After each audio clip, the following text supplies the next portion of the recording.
Chapter 14. Michael had flown them far outside of the city. The events of the day rested on Sam's head like a ton of bricks as they descended through the trees to the leaf-covered ground. Neither one of them had said a word since they took off. It wasn't an uncomfortable silence, though. Michael was giving him time to cope with what was going on, and Sam was using that time wisely. He needed to replay all of the events to try and make sense of everything. There were simply too many unanswered questions. "What's going on with me?" Sam solemnly asked. "I suppose you are due for a proper answer," Michael replied as he turned his head to avoid eye contact. "Listen, I'm sorry I had to leave you in a situation like that, but my orders were to show you what you were capable of, and I couldn't think of a better way to do it than to let you spread your wings a little bit." Sam said nothing. His gaze fell to the ground, and the hollow appearance of self-disgust filled his eyes. I know what's got you. The people you killed. It bothers you, right?" Michael had seen this face before. "Yeah, Ishmael was like that too in the beginning. Listen, you've killed a few people in the past 24 hours.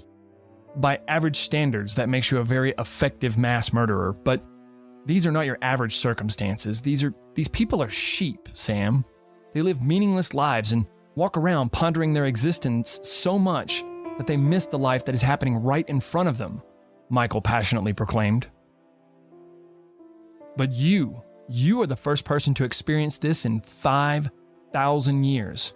You were like nobody else," said Michael.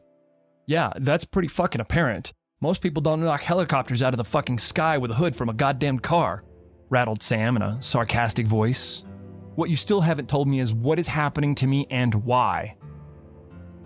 "You know what? Why is much easier. Let's start there," shrugged Michael.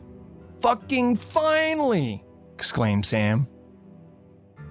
"You are this way because of a flower," said Michael. Sam clenched his fist and tightened his jaw. The irritation raced through him faster than his blood.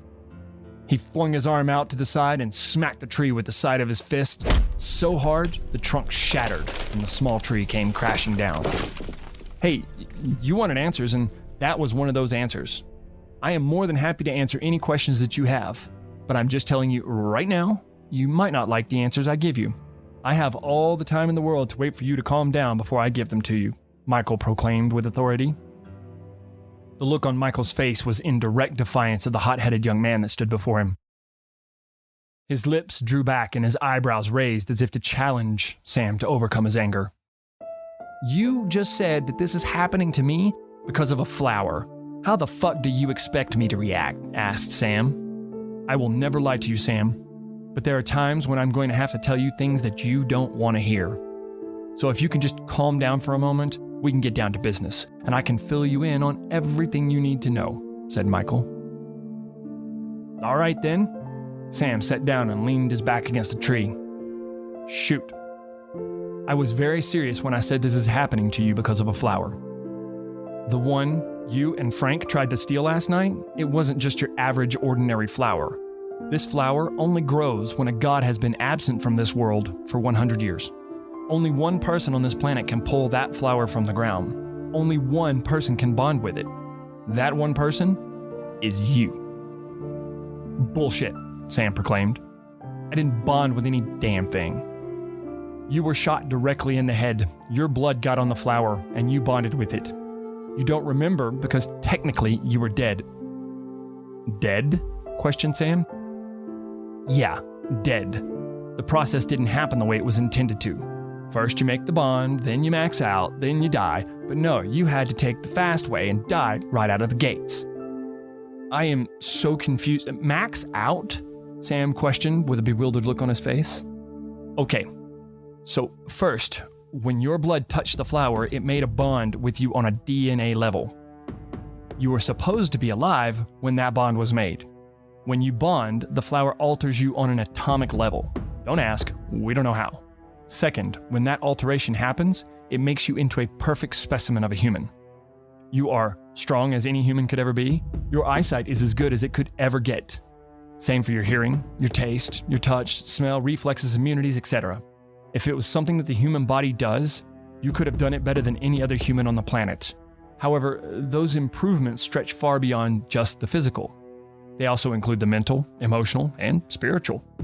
Given enough time, you could have made the most intelligent scientist look like a babbling idiot and dwarfed the Dalai Lama in understanding of the spiritual self, Michael explained. This would have been the perfect opportunity for you to become adjusted to your new state of existence, as well as learn to control it. It would have prepared you for the falling of the first petal. It would have been a more manageable transition. So, what went wrong? Asked Sam. You got shot in the head, and then you made the bond. The flower immediately brought you back to life, and you bypassed the first ascension in seconds, where it should have taken several hundred years. So, let me get this straight. I died, and the flower brought me back to life. Now I'm some superhuman that missed 200 years of training, and I can throw cars. In a very Ted Theodore Logan fashion, Sam cocked his head slightly to the side and said, "Whoa. Yeah, this rabbit hole gets a lot deeper than that. There are 2 reasons you went berserk and turned that cavern into a slaughterhouse last night. The resurrection process has a built-in defense mechanism. Each time the flower brings you back, it ramps up your abilities to about 4 times of what you were before you died." "Why does it do that?" Sam asked. So you can kill whatever killed you. Simple math when you think about it. The second reason is something far more sinister. I haven't quite figured out what to make of it." "What's that?" asked Sam. "Malice," said Michael in a solemn tone. "That is one sinister bastard you've got in there. I hate to see what he's going to be like on the next ascension." "The next ascension? You mean this is going to happen again?" Oh yeah. No doubt about that.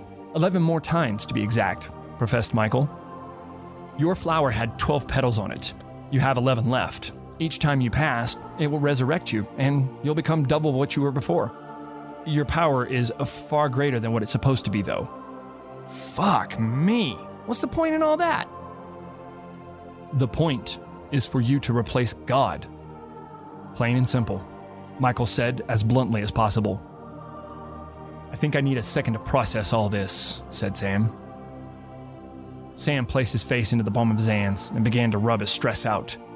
It was a very heavy concept, replacing God, ascending, a magic flower that brings you back to life. The absurdity of it all would have almost been humorous if he hadn't experienced everything that he had today. This was certainly not the answer he was hoping for, but underneath the enormity of the entire situation was one simple fact that he had to accept. He was going to become a god, and that was pretty goddamn cool. He pulled his face from his hands and asked, 11 times, you say? How long is that going to take?" "It took Ishmael about 4,000 years. 4,000 years? Sam was not expecting an answer like that. When the only thing they have to kill you with, Sam, is sticks and swords and stones, it takes a while. But judging by how he looks now, I imagine he found a way to die a few times in the past 100 years. Sam's eyes opened as wide as they could be. He had officially had enough up to this point. Though he was not physically fatigued anymore, his mind and soul had taken more than they could handle. The day had worn through his thin exterior of a soul. Death, destruction, surprise, violence, mayhem had followed him at every single step. If this was going to be the normal, he was going to need to prepare. He just needed a bit more time to catch his breath. Mostly, he needed a shower and a change of clothes. Sam was still wearing the blood-soaked clothes that he had woken up in this morning. He was still caked in the remains of the men that he had killed in the stairway. He could still smell the stench of the sewer he and Frank had tromped through the night before. The stress of all the running and killing was permeating through the pores of his skin. Sam had never felt this dirty before. Honestly, he could have stayed in the woods all day. At least, no one was trying to kill him there. There were no helicopters trying to take him out, no snipers or men dressed in full tactical armor. He could smell the fresh air and hear things that he had never heard before. All the plants seemed to have a new texture. Even the simple beauty of the dirt and dead leaves underneath him was enough to calm him slightly. This wasn't going to last, though, and he knew it. He couldn't count on anything being the way it was before. At the very least, he was going to be wanted for murder. If this God thing was anywhere near as heavy as Michael made it out to be, he was in for a long ride. Might as well figure out how it all works. "I need a burger and a beer," Sam said. "I don't believe you've made a truer statement all day." "You fly, I'll buy," said Sam.